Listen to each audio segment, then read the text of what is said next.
Howdy, everybody. Welcome to Liberty Call. Today is Monday, August 26, 2024. Hope you're having a fantastical day out there. A little gloomy here today in Colorado, although I'm not going to complain. It's not too warm outside either. I'm smoking some ribs. They're going to be delicious. So anyways, all right. Well, if it is your first time watching Liberty Call, if you could do me a favor, give me some thumbs up, a like, share, subscribe, follow, and press that notification bell. All righty. Well, let's go ahead and get into today's numbers and see how they turned out. Dow Jones was up 0.16%, 65 points, closed at 41,240. SP 500 down 0.28%, 15 points, closed at 56,19. Nasdaq down 0.83%, 148 points, closed at 17,729. The VIX up 1.83% today. It's at 1615. Canada up 0.27, Brazil up 0.95, and Mexico down 0.59.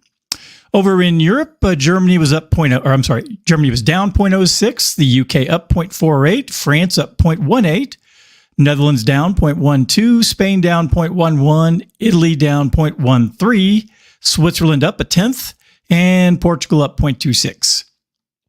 Russian exchanges both green today, big jumps. The MOX up 3.78%, the RTSI up 3.59%. And the overnight markets, the Nikkei in Japan was down 0.94%, Australia up 0.76%, New Zealand up 0.53%. In China, the Shanghai was up 0.04%, the Shenzhen component up 0.16%, China A50 down 0.38%, DJ Shanghai up 0.01%, Hang Seng up 1.06%, and the Taiwan weighted when it closed on the 23rd was up 0.04%. All right, so those are the markets for today. Feel smarter? I know I do. All righty. Well, let's go ahead and hop into the weekly economic update and see what my ghostwriter had to say for this week. All right. Stocks notched a solid gain as dovish comments from the Federal Reserve officials boosted the market's recovery from early August lows. The S&P 500 rose 1.45%. NASDAQ added 1.4%. The Dow Jones Industrial Average picked up 1.27%, and overseas markets gained 2.98%. It was a dovish week. Stocks started the week strong, rallying after Wall Street became welcomed dovish comments from Minneapolis Fed President Neel Kashkari. The S&P 500 and NASDAQ each posted gains on Monday, the 8th consecutive winning session. The Dow rose for a 5th session in a row.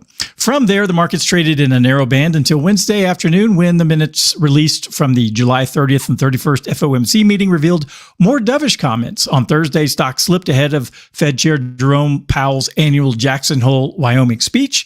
Well-received comments from Powell on Friday boosted markets, with all three averages closing higher.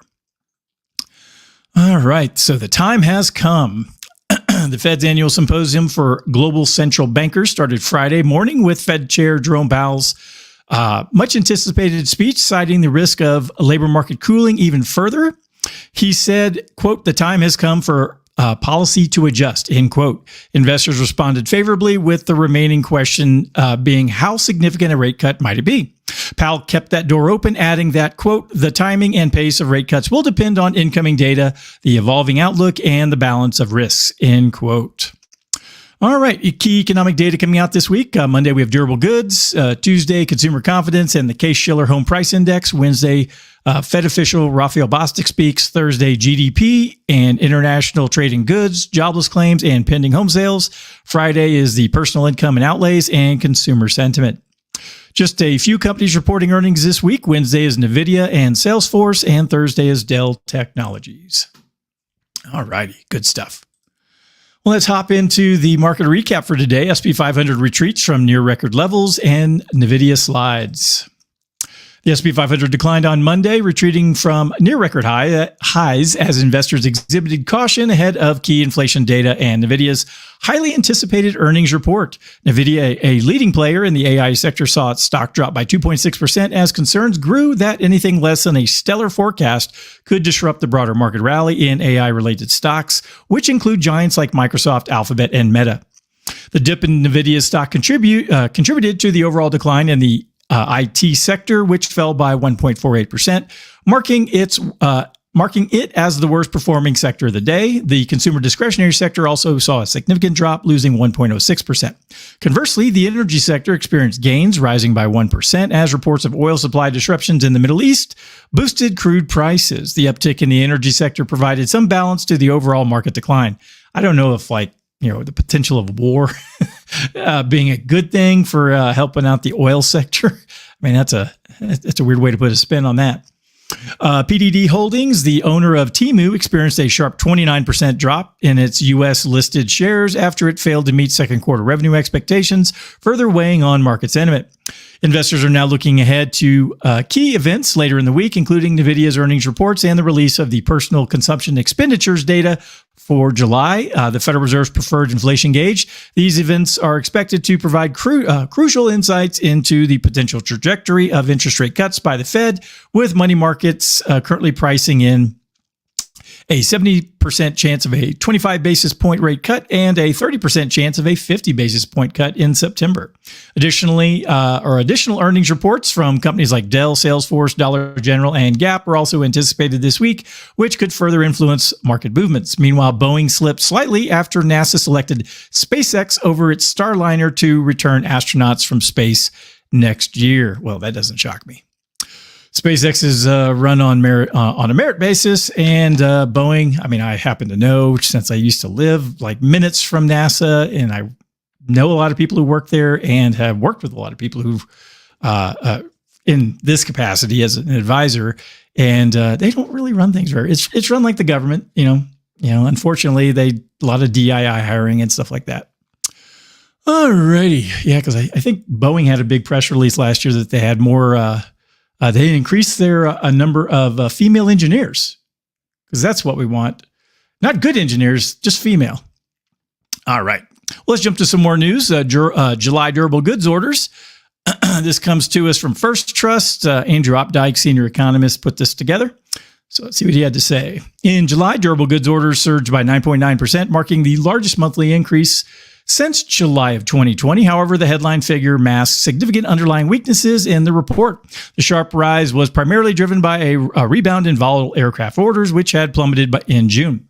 When excluding the transportation sector, durable goods orders actually declined by 0.2% in July. Additionally, previous month's orders were revised downward, and non-transportation orders have increased by just 0.6% over the past year, failing to outpace inflation. Key sectors such as primary metals, computers, and electronic products and electrical equipment saw declines in orders, while only fabricated metal products experienced a slight increase. Machinery orders remained unchanged. The most critical metric, core shipments, which directly impacts business investment in GDP calculations, fell by 0.4% in July. If this trend continues through August and September, it could result in a 2.4% annualized decline in Q3, matching the largest single quarter drop since the COVID-19 shutdowns in 2020. This marks the third consecutive monthly decline in core shipments and the fifth in the last 6 months, indicating ongoing economic challenges. The report underscores a broader economic slowdown as the effects of the Federal Reserve's monetary tightening begin to take hold. While GDP figures have remained positive, the turbulent economic readings suggest that more volatility may lie ahead as the economy adjusts to these lagging effects. Well, that is some awesome news. All right, one last article here. This is Mr. Brian Westbury's Monday Morning Outlook. This week's paper is titled "Rate Cuts Are on the Way." So let's see what he had to say there. Federal Reserve Chairman Jerome Powell confirmed at the Jackson Hole Symposium that the Fed would implement a rate cut in September, with the futures market pricing in a 25 to 50 basis point reduction.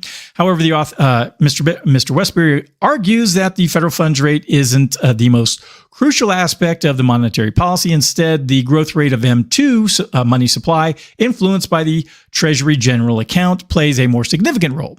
The decline in inflation, according to Mr. Westbury, is primarily due to the Fed's allowing M2 to shrink, partly by the Treasury withdrawing $700 billion from circulation into the TGA rather than just rising interest rates.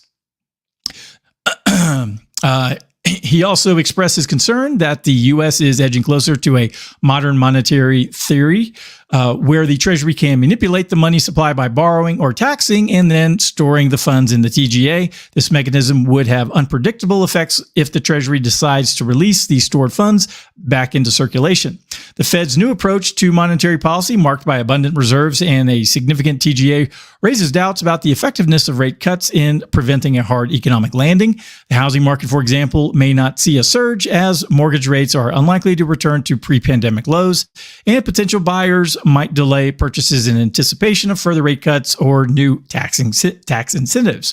The broader economic landscape is also concerning, with a large portion of new jobs in government, healthcare, and education, and with budget deficits propping up the economy. There's a risk of continued reliance on government spending, and Fed policy could rekindle inflation. Despite some optimism, the markets reflected in rising gold and Bitcoin prices remain skeptical that inflation has been fully controlled.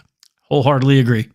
I would not be shocked to see it start to, it's kind of like when you have a campfire and you think, your embers are out, and then, a breeze comes along and poof, your little campfire sparks back up or flames back up. So you got to extinguish it completely. Put sand on it, water, whatever you need to.